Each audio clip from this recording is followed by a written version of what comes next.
રાજકોટ મનપાના સફાઈ કોન્ટ્રાક્ટર સામે આક્ષેપ થયા। કોન્ટ્રાક્ટર કરોડોનું કૌભાંડ કરતા હોવાનો આક્ષેપ થયો છે। ડમી સફાઈ કામદાર રાખતા હોવાના આક્ષેપ લગાવ્યા। સફાઈ કામદારોનું શોષણ કરતા હોવાનો આક્ષેપ। પગાર બેંકની જગ્યાએ રોકડમાં આપતા વિવાદ સર્જાયો છે। કોન્ટ્રાક્ટર અજમેરા સામે કૌભાંડના આક્ષેપ લાગ્યા છે। કામદાર યુનિયનના પ્રમુખ પારસ બેડિયાએ આક્ષેપ લગાવ્યા। અને મને છે ને 7 લાખ રૂપિયા ફોડો આવ્યા।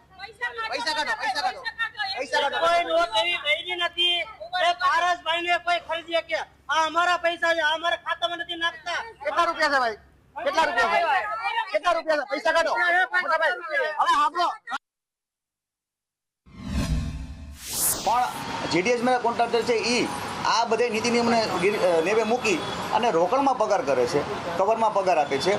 એ બાબતની અમને ફરિયાદ આવેલી એટલે અમે વોર્ડમાં તપાસ કરવા ગયા। એટલે વોર્ડમાં તપાસ કરવા ગયા ત્યારે અમને એવું હતું કે 3 વર્ષ પહેલાં જે કૌભાંડો બહાર પડ્યા, 3 વર્ષ પહેલાં જે અમે લોકોએ જે ભ્રષ્ટાચાર બહાર પડ્યા એના ઉપરથી હવે લોકો કદાચ આ લોકોએ વ્યવસ્થિત કરી નાખ્યું છે। 3 વર્ષ પહેલાં જે ફરિયાદ કરી હતી એ જ વસ્તુ 3 વર્ષ પછી પણ હાલતી હતી।